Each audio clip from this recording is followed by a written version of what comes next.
1월 15일 오늘 만난 성경 말씀은 여호수아 10장 6절에서 7절까지 말씀입니다. 기브온 사람들은 길갈진에 있는 여호수아에게 전가를 보냈다. 이 종들을 버리지 마십시오. 속히 우리에게로 와서 우리를 구출하여 주십시오. 우리를 도와주십시오. 산간지방에 거주하는 아모리 왕들이 연합군을 이끌고 우리를 공격하였습니다. 여호수아는 정예 부대를 포함한 전군을 이끌고 길갈에서 진군하여 올라갔다. 아멘. 오늘 만나로 만나주시는 하나님을 기대합니다. 이스라엘 지파연맹의 승승장구는 가나안의 여러 도시와 왕들을 긴장하게 합니다. 우리가 먼저 살펴본 것처럼 기브온은 여타의 도시국가들이 고려하지 않은 상당히 독특한 선택을 합니다. 이스라엘과 화친을 맺되 마치 인접한 가나안 도시의 사절이 아니라 먼 제3국에서 찾아온 것처럼 연출해 일종의 속임수를 동원하여 이를 달성해냅니다. 기브온은 다른 가나안 도시국과 달리 왕정이 확고하지 않았거나 적어도 당시에는 왕이 없었던 상황으로 보입니다.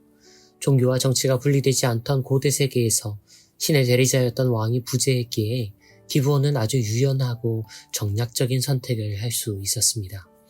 기브온은 여호수아와 이스라엘 지파연맹을 찾아 그들이 고수해온 종교를 포기하고 이스라엘의 하나님을 따르기로, 그리고 그 백성과 함께 운명 공동체가 되기로 결정합니다.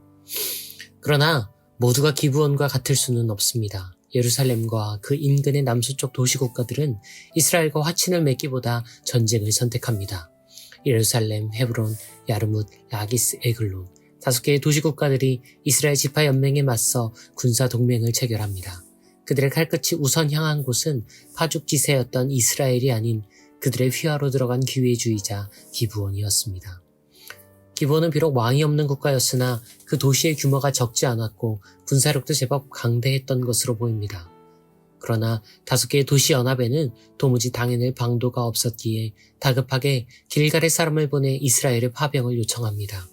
오늘 우리가 읽은 말씀이 바로 그 요청과 이에 대한 여호수아의 반응입니다. 죄를 못 본 척하지 마십시오. 늦기 전에 오셔서 우리를 구출해 주십시오. 우리를 구원해 주십시오. 여호수아는 과감하게 정예가 포함된 전군을 이끌고 직접 출병합니다. 밤새 진군하여 예루살렘 남서부 연합에 맞서 기브온을 구해내고 대승을 거둡니다. 바로 이 전투에서 우리가 너무나도 잘 알고 있는 태양이 하늘에 그대로 멈춰 이스라엘 기브온 연합군을 돕는 놀라운 기적이 일어나지요. 태양이 하늘에 멈춘 기적은 내일 더 상세히 묵상하겠습니다. 오늘은 그 전투에 이르기 전에 일어난 또 다른 기적에 대해 집중해 보려 합니다. 기브온이 침공을 받자 여호수아와 이스라엘은 신실하게 그들을 보호하기로 결정합니다.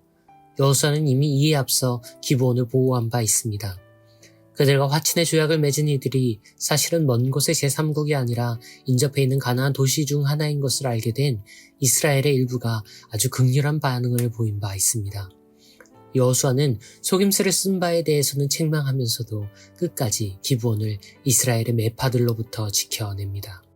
비록 속인 것은 괘씸해도 이스라엘 지파연맹과 기브온 사이에 하나님이 계신다는 사실을 여호수아는 부인할 수 없었습니다. 계약의 상대방은 신실하지 못할지라도 그 사이에 중재가 되어주신 그분의 신실함을 신뢰하였기에 여호수아는 기브온을 사실상 이스라엘의 동반자로 인정합니다. 이스라엘과 기브온의 신실한 동거는 먼 훗날 이스라엘의 첫 번째 왕 사울이 이를 훼손하기 전까지 굳건하게 지켜집니다. 그래서 여호수아는 기브온의 다급한 요청에 망설이지 않습니다. 그를 속여 지도력의 흠집을 내게 한 바 있는 기브온이 모종의 대가를 치르도록 시간을 끌지 않습니다.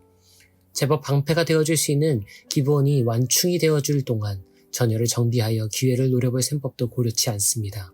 적당히 전세에 도움이 될 정도의 일부 병력만 보내고 이스라엘의 본진은 보존할 계산도 하지 않습니다.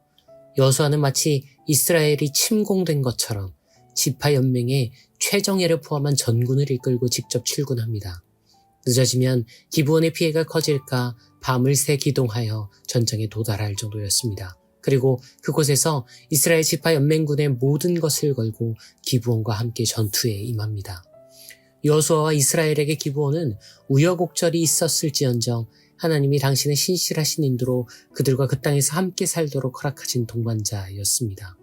여호수아와 같은 군사 지도자와 사실상 정복 전쟁을 위해 병영 사회를 유지했던 이스라엘 지파 연맹이 타민족을, 심지어 처음부터 그들을 기만했던 이들을 그 땅을 함께 살아갈 동반자이자 동거인으로 대할 수 있었다는 점이 제게는 참 놀라운 기적으로 다가옵니다.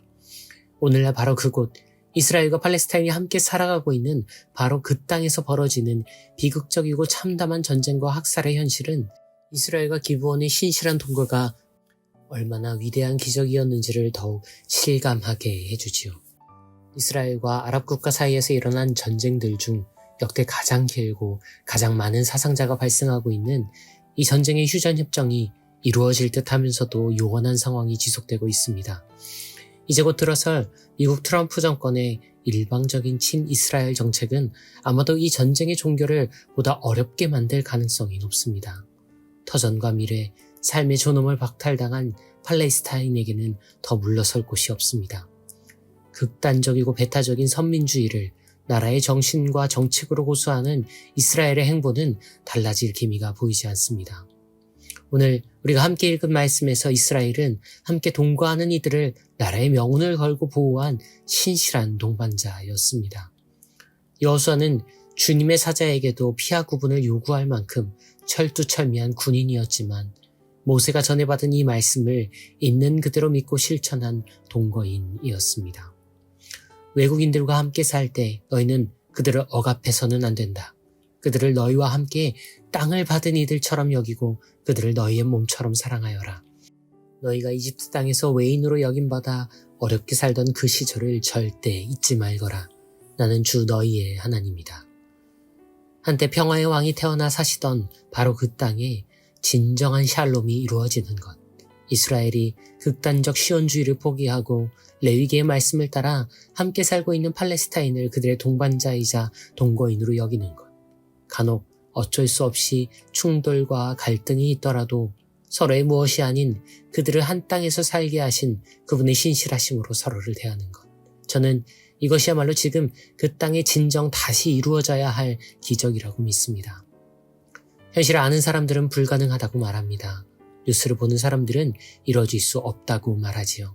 하지만 이 기적은 태양이 하늘에 멈추는 것에 비하면 불가능하지도 또 이루어질 가능성이 없지도 않은 충분히 가능하고 언제든 이루어질 수 있는 기적 아닐까요? 그러니 포기하지 말고 계산하지 말고 이 기적에 참여해 주시길 요청드립니다. 이 가능하고 이루어질 수 있는 샬롬의 기적은 다름 아닌 오늘 우리의 관심과 기도를 요구하고 있으니까요. 주님, 사랑과 진리가 눈을 맞추는 세상, 정의와 평화가 입을 맞추는 세상, 팔레스타인과 이스라엘이 함께 살아가는 세상, 이 불가능한 듯 보이지만 불가능하지 않는 기적을 그 땅 위에 그리고 온 땅 위에 허락해 주십시오. 샬롬의 주님 그리스도 예수님의 이름으로 기도합니다. 아멘. 이제 두 가지 제목으로 기도합니다. 이스라엘 하마스 전쟁을 포함한 세계 각처의 전쟁들이 종전을 맞고 그 땅에 속히 샬롬이 임하도록, 이어서 전선에 가까이에서 긴급 구호와 인권 활동 중인 선교사님들과 활동가들을 위해서 기도합니다. 그리고 이어서 개인의 기도로 경건을 이어갑니다.